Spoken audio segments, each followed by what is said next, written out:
አቶ አማኑኤል አሰፋ ከሐላላ ኬላ ጋር ያገናኛቸው ነገር ምንድነው? በዚህ ዙሪያ ያቀረቡት ስሞታ ምን ይመስላል? ይሄን ለእናንተ የምናቀርብላችሁ ይሆናል። ሌሎች በርከት ያሉ መረጃዎችን ይዘን ወደ እናንተ ቀርበናል።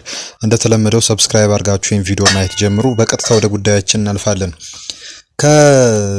ከትላንት በስቲያ ወይም ትላንትና የትግራይ ክልል ፍትህ ቢሮ ዋና ኃላፊ የሆኑትና የክልሉ ምክትል ፕሬዝዳንት እንደዚሁም ደግሞ የህወሓት ምክትል ሊቀመንበር የሆኑት አቶ አማኑኤል አሰፋ በክልሉ ለሚገኙ መንግስታዊ የመገናኛ ብዙሃን አመራሮችና ባለሙያዎች አዲስ የወጣውን አዋጅ በተመለከተ ስልጠና ወይም ደግሞ ውይይት ሲያደርጉ እንደነበረ የክልሉ መገናኛ ብዙሃን ዘግበው ነበር። በዚህ ውይይት ላይ ያነሷቸውን የተለያዩ ሐሳቦች ለናንተ አቅርበን ነበር በትላንትናው ዕለት። ከአዋጁ ጋር የተገናኙ ጉዳዮችንም ለመጠቃቀስ ሞክረናል። እሳቸው ያነሱትን አሁን እንግዲህ ለናንተ የምናቀርበው አማኑኤል አሰፋ በተለየ ሁኔታ የጠቀሱት አንድ ጉዳይ አለ። ይሄው ምንድነው? የዛሬ 3 ዓመት ሐላላ ኬላ የተሰኘው ሪዞርት በተመረቀበትና ወደ ስራ በገባ በጥቂት ጊዜያት ውስጥ ጠቅላይ ሚኒስትር አብይ አህመድን ጨምሮ በወቅቱ የህወሓት ተወካይ ሆነው እና ከፍተኛ አመራር ሆነው ሲያገለግሉ የነበሩት አቶ ጌታቸው ረዳና ጻድቃን ገብረተንሳይን ጨምሮ ሌሎች አመራሮች ወደዛ ተጉዘው ነበር እና በዛውን ወቅት ምንድነው የተፈጠረው የሚለውን ነገር ነው አቶ አማኑኤል አሰፋ በዚህ ከሰሞኑ ባደረጉት የውይይት መድረክ ላይ የተናገሩት ማለት ነው። የጊዜያዊ አስተዳደሩ ሲቋቋም በውስጥ ሽኩቻ ወይም ደግሞ ፍትጊያ እንደነበረ የሚያሳብቅ አይነት ንግግር ነው ያደረጉት። እርሳቸው ሐላላ ኬላ በነበረው ውይይት ወቅት በፌደራል መንግስቱ በኩል የሚሾሙ ሰዎች ማለትም ጊዜያዊ አስተዳደሩን በፕሬዝዳንትነትና በምክትል ፕሬዝዳንትነት የሚመሩ ሰዎች ኦሬዲ ተመርጠው ጨርሰው ነበር አዋጁ ከመውጣቱ በፊት ነው ያሉት አቶ አማኑኤል አሰፋ። ያ አዋጅ የወጣው ይሄንን በውስጥ ለውስጥ የተወሰነውን ሹመት ህጋዊ ለማስመሰል ነው ሲሉ ነው የተናገሩት። ይሄ ንግግራቸው በዋናነት ከሰፊው አይ ቲንክ ወደ 1 ሰዓት አካባቢ ወይንም አፕሎድ ያደረገው ቪዲዮ አለ። ከዛ ውጪ ስለዚህ ጉዳይ ስፔሲፊክሊ ቆርጦ አውጥቶ የፌስቡክ ገጹ ላይ የለጠፈው እንግዲህ ድምጽ ወያኔ ቴሌቪዥን ጣቢያ ነውና በዚህ ንግግራቸው ላይ ይሄ ውሳኔ ኦሬዲ ተወስኖ ነበር። አቶ ጌታቸው ረዳም ጀነራል ጻድቃን ለመሾም ብለዋል። ነገር ግን ይሄ ጉዳይ ኦሬዲ የጊዜያዊ አስተዳደሩን መሰረት የናደ ነበረ ሲሉም አንስተዋል። የነበረው ሐሳብ እስከ ምርጫ ድረስ የሚቆይ ጊዜያዊ አስተዳደር አንብሮ ከዚያ በኋላ ምርጫው በቶሎ ተካሂዶ የነበረው ተፈናቃይም ሆነ ሌሎችም በክልል ውስጥ የተፈጠሩ ችግሮችንም ለማስተካከል ወደ ቀድሞ ቀየውም ተፈናቃዩን ለመመለስ የሚያስችል ስራ ለመስራትና ለበርካታ ጊዜያት ደሞዝ ሳያገኝ የቆየውን የክልሉን ሲቪል ሰርቪስ ደሞዝ በመክፈል ወደ ስራ ለማስገባት እቅድ እንደነበረ ነው ያነሱት። ያያይዙና ይሄ ጉዳይ ትኩረት ሳይሰጠው ማን ይሾም ማን ይነሳ እኔ ልሾም የሚል አይነት የተለያዩ ሐሳቦች ኢጎ የተጫናቸው ሐሳቦች ነበረ ሲነሱ የነበሩት። ህዝቡን ማዕከል ያረጋል ነበር የሚያስተት ነበር ያሉት። የሐላላ ኬላ ስህተት የሚለው ይሄ ነው። ብዙ ሊጻፍበት ይገባል። በጽሁፍም ደረጃ በዝርዝር ሐተታም ደረጃ በዚህ ጉዳይ ዙሪያ በሰፊው መነሳት ነበረበት ወይም አለበት ብለዋል አቶ አማኑኤል። እናም ከዛ ውይይት በኋላ በአዋጅ ተቋቋመ የተባለው ጊዜያዊ አስተዳደር የሆነው የብልጽግና መዋቅር አንድ መዋቅር ሆኖ ነው እንጂ የክልሉን ውክልና የያዘ የክልሉን አጣዳፊ የትኩረት አቅጣጫዎችን ትኩረት አድርጎ የሚሰራ አካል አልሆነም። በመጨረሻም የታየው ይሄ ነው ሲሉ ከሐላላ ኬላ ጋር የሚያገናኘውን ጉዳይ እንግዲህ አንስተዋል። የእርሳቸው የሚመሩት ድርጅትና የጊዜያዊ አስተዳደሩ ከዛም ደግሞ የፌደራል መንግስቱ ማለት ነው። እናም የጊዜያዊ አስተዳደሩ ፈጸመ ያሉትን ኪሳራ በዝርዝር አንስተው ነው ንግግራቸውን እንግዲህ ወደ አዋጁ ወደ አዲሱ አዋጅ እንዲያመራ ያደረጉትና ስንጠቀልለው ሐላላ ኬላ የጊዜያዊ አስተዳደር የተባለው እሳቸው ክሮኖሎጂካሊ የተሳሳቱት ነገር አለ። በእርግጥ ግን ጊዜያዊ አስተዳደር የተባለው ነገር ወይም አስተዳደራዊ መዋቅር እየተናደ የመጣበትን ወቅት ሌጂትሜሲውን ያጣበት በእርሳቸው አነጋገር ማለት ነው የመጣበትን ወቅት ማመላከት ነው።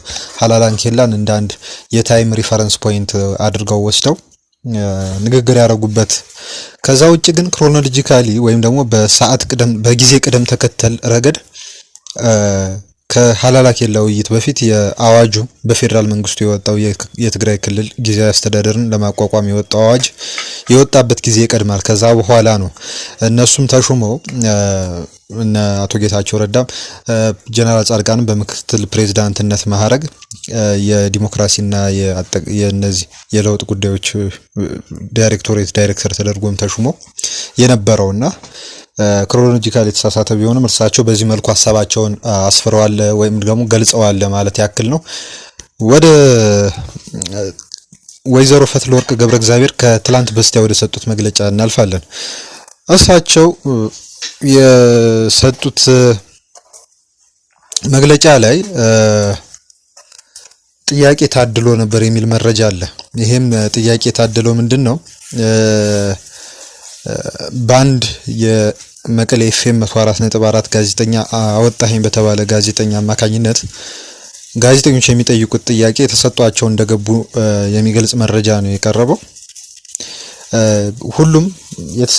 ሁሉም ባይባል የተወሰኑት የተሰጣቸውን ከመንግስት ሚዲያ የመጡትና በመንግስት ስር የሚንቀሳቀሱ ሚዲያዎች የተሰጣቸውን ጥያቄ ነበር ያቀረቡት። ከነሱ በተለየ መልኩ ግን ደደቢት ሚዲያ ተብሎ የሚጠራው የዩቲዩብ ቻናሉ ወኪል የሆነው አንድ ቢኒያም የተባለ ጋዜጠኛ ብቻ የተሰጠውን ጥያቄ ወይም በእጣ የተሰጠውን ጥያቄ ትቶ የራሱን ጥያቄ እንዳቀረበ ተነግሯል። በተጨማሪም ደግሞ ገዛይም የተባለች አንዲት ጋዜጠኛ ከወታደራዊ ከአፈሳው ጋር በተገናኘ የተያያዘ ሐሳብ ያለው ጥያቄ ስለማንሳቷ ነው የተነገረው። እንግዲህ ይሄ አሰራር ከዚህ ቀደም ኢህአዴግም በነበረበት ወቅት በድርጅታዊ አሰራር አማካይነት ሲደረግ የነበረ ነው። ጠቅላይ ሚኒስትር መለስ ዜናዊ መግለጫ የቀድሞ ጠቅላይ ሚኒስትር ሲሰጡ ይሄ ጥያቄ እደላ ጉዳይ እንደነበረ ያው የሚታወቅ ነው። ከዛ ጥያቄ ውጭ ማንሳት ክልክል እንደነበረ የሚታወስ ነው። አሁንም ያ ድርጅታዊ አሰራር ነው የተደገመው ማለት ነው። ወደ አብይ አዲ ከተማ ስንሄድ በዛሬው ዕለት እንግዲህ የአብይ አዲ ከተማ ውስጥ የሚገኘው ዋናው የኢትዮጵያ ንግድ ባንክ ቅርንጫፍ ከሰዓት ተዘግቶ እንደነበረ ተነግሯል። የዚህ ምክንያቱ ምንድነው ከተባለ የባንኩ ሰራተኞች ያፈሳ ሰለባ ስለመሆናቸው ነው የተነገረው። በቅርንጫፍ ባንክ ውስጥ ይሰሩ የነበሩ የባንክ ሰራተኞች ያፈሳው ሰለባ ከመሆናቸው ባለፈ አብይ አዲ ከተማ ውስጥ የሚገኙ በርካታ ወጣቶች በዛሬው ዕለት ዘመቻ በሚመስል መልኩ መታፈሳቸውን ከአካባቢው የወጣው መረጃ እንግዲህ ያመለክታል። ይሄም ከተማዋን በእጅጉ ጭር እንዳስባላት ወይም ደግሞ እንዳደረጋት ነው የሚነገረው ወይም የተገለጸው። ወደ አድዋ ከተማ አካባቢም ስንሄድ ደግሞ እንደ ስላሴ በተባለ አካባቢ የወጣቶች አፈሳ እየተከናወነ እንደነበረ ነው የተነገረው። በዛሬው ዕለት ነው እንግዲህ ይሄ ሁኔታ የተፈጠረው። እነዚህ ቁጥራቸው በግልጽ ያልታወቀ ወጣቶች እንግዲህ ታፍሰው ወደ መምህራን ኮሌጅ ከገቡ በኋላ በቀጥታ ወደ ስልጠና እንደተወሰዱ ነው የተነገረው። በዚህ ምክንያት የከተማዋ አጠቃላይ እንቅስቃሴ ጸጥ ብሎ ነበር ወይም ደግሞ ጭር ብሎ ነበር ማለት ይቻላል። ይሄም በማህበረሰቡ ዘንድ በወላጆች ዘንድ በአጠቃላይ በአካባቢው ነዋሪዎች ዘንድ ግርግር ፈጥሮ እንደነበረና ይሄም ጭንቀትም ደግሞ ወደ ከተማዋን ወደ ጭርታ ውስጥ እንደከተታት ነው እንግዲህ እየተነገረ ያለው። ወደ ራያ ጨርጨር አካባቢ ስንሄድ በትላንትናው ዕለት እንግዲህ በራያ ጨርጨር ወረዳ ባላ በተባለው ቀበሌ ውስጥ ሌሊቱኑ በጣም መጠነ ሰፊ የሆነ አፈሳ ሲከናወን እንደነበረ መረጃዎች አመልክተዋል። እንግዲህ ይህ እርምጃ ሲከናወን የነበረው በባላ ቀበሌ ወይም አካባቢ አስተዳዳሪ በሆነው በአቶ ብርሃኑ ሀፍቱና ቲዲኤፍ ተብሎ በሚጠራው ታጣቂ ኃይል በመተባበር የተፈጸመ ስለመሆኑ ሲነገር በርከት ያሉ ከዚህ ቀደም በውጊያ ላይ የነበሩና ወደ መደበኛ ህይወታቸው የተመለሱም እንደዚሁም ደግሞ አርበኛ ተብሎ የሚጠቀሱ በ17 ዓመቱም ሆነ ከዚህ ቀደም በነበረው ጦርነት የተሳተፉ በእድሜ የገፉ ሰዎች ኢላማ እንደተደረጉ ነው የተነገረው። ከዚሁም ጋር በተያያዘ እንግዲህ የሚፈልጓቸው ሰዎች አሉ። ቅድም እንዳልናችሁ አርበኞችን ወይም ደግሞ ከዚህ ቀደም ከጦርነት የተመለሱ ከውጊያ የተመለሱ ሰዎችን በተመለከተ ያተኮሩባቸው ሰዎች አሉና በቤት ውስጥ ካልተገኙ በቤተሰቦቻቸው ላይ የእስር እርምጃ እነሱ ባለመገኘታቸው ምክንያት ቤተሰቦቻቸው የእስር ሰለባ እየሆኑ ነው እየተነገረ ያለው። ከነዚህም ውስጥ እንግዲህ ከተፈለጉት ውስጥ ምልስ ከሆኑ ሰዎች ወይም ታጋዮች ከተባሉት ሰዎች ውስጥ አንደኛው ያሬድ ተካልኝ የተባለ ሲሆን ይሄም ሰው ቤት ውስጥ ባለመኖሩ ምክንያት እሱን በመተካት እንግዲህ እርሱ እህት የሆነችው ገነት ታደሰ እንግዲህ ታጣቂዎች እንዳሰሯት ተነግሯል። እስካሁን ድረስ በእስር ላይ እንደምትገኝ ነው የተነገረው። እንግዲህ ይህ ሁኔታ ባለበት ወቅት ማህበረ ቅዱስ ያሬድ የተባለ አንድ የሃይማኖታዊ ማህበር በትግራይ አብያተ ክርስቲያናት እየተፈጸመ ያለውን የተማሪዎች ወታደራዊ አፈሳ በጽኑ ስለማውገዙ ተዘግቧል። ማህበረ ቅዱስ ያሬድ ዘኦርቶዶክስ ተዋሕዶ ትግራይ የተሰኘው ተቋም ባወጣው መግለጫ በክልሉ በሚገኙ አብያተ ክርስቲያናት ውስጥ በመንፈሳዊ ትምህርት ላይ የነበሩ የፈለገ ሕይወት ተማሪዎች በታጠቁ ኃይሎች በኃይል እየተወሰዱ መሆኑን አስታውቆ ድርጊቱን በጽኑ ስለማውገዙ ተዘግቧል። ማህበሩ ባወጣው መግለጫ እንዳስታወቀው በቤተ ክርስቲያን ቅጥር ግቢ ውስጥ ተጠልለው መንፈሳዊ ትምህርታቸውን የቅዱሳን መጻሕፍትን ሚስጥርና የያሬዳዊ ዜማ ትምህርት ሲከታተሉ የነበሩ ተማሪዎች ከመቀለ ደብረ ቅዱሳንና ከጽርሐ አርያም አብያተ ክርስቲያናት በኃይል ተወስደው ወደ ሌላ ቦታ መወሰዳቸውን ገልጿል። እንግዲህ በችግርና በፈተና ውስጥ ያለውን ህዝበ ክርስቲያን የሚያጽናናውን ተቋም ማዕከል በማድረግ ተማሪዎችን በኃይል መውሰድ ለህዝበ ክርስቲያን ማሳዘንና ለእግዚአብሔር መፈታተን ነው ሲል ማህበሩ ገልጿል። የተወሰዱት ተማሪዎችም ወደ ትምህርታቸው እንዲመለሱ ነው ማህበሩ ጥሪ ያቀረበው። በተለይም ሰባኪያነ ወንጌል፣ መንፈሳዊ ሚዲያዎች፣ አህጉረ ስብከቶችና ሌሎች የሚመለከታቸው አካላት ይህንን አካሄድ እንዲያወግዙ አመልክቷል። ወደ መጨረሻ መረጃችን እናልፋለን። ዛሬ ወይም ነገ የሞት ፍርድ ሊፈጸምብን ስለሚችል በከባድ ስጋት ውስጥ እንገኛለን ሲሉ በሳውዲ አረቢያ የሚገኙ የታሰሩ ዜጎች አመልክተዋል። እንግዲህ በሳውዲ አረቢያ የሞት ፍርድ የተፈረደባቸው ዜጎች አሉ። ከነዚህም ውስጥ እንግዲህ በእስር ቤት ያሉት ቀሪዎቹ በቅርብ ቀናት ውስጥ የሞት ፍርዳቸው ተፈጻሚ ሊሆን እንደሚችል እና ይሄም ደግሞ ስጋት እንደፈጠረባቸው ተናግረዋል። የተፈረደብን ፍርድም ባልዋልንበት ወንጀል ተከሰን ስለሆነ የዓለም ማህበረሰብና መላው ሕዝብ በአስቸኳይ ድምጽ ሊሆን ይገባል ሲሉ አመልክተዋል። በአሁኑ ወቅት በሳውዲ አረቢያ እስር ቤቶች የሚገኙት እነዚህ ዜጎች በተስፋ መቁረጥ ስሜት ውስጥ እንደሚገኙ ተነግሯል።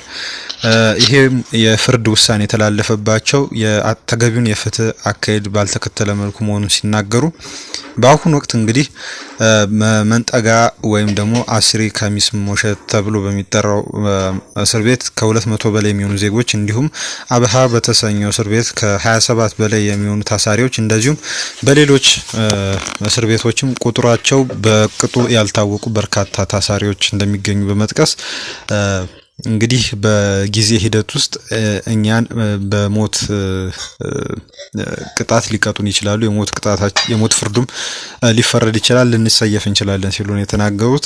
የዓለም አቀፍ የሰብአዊ መብት ተሟጋቾችና ሌሎች አካላት ይህንን የፍርድ ሁኔታ እንዲያስቀለብሱላቸውና ዘመቻ እንዲያደርጉ ጥሪ አቅርበዋል። ስለተከታተላችሁን እያመሰገንን ይሄ በመጨረሻ የምናሳያችሁ ቪዲዮ ወታደራዊ አፈሳውን በመሸሽ በረሃ ያሉ ወጣቶች ናቸው። በምን ሁኔታ ላይ እንደሚገኙ እንግዲህ ከቪዲዮ መከታተል ትችላላችሁ። ስላዳመጣችሁን እያመሰገንን ሰብስክራይብ እንድታደርጉን በአክብሮት እንጋብዛለን። መልካም ጊዜ ይሁንላችሁ። አትምሰብ ራይ ወውዘኒ ኸይን ግፈፊና በረኻ ሓዲርና ነና ብሱሩ አይንግፈፍን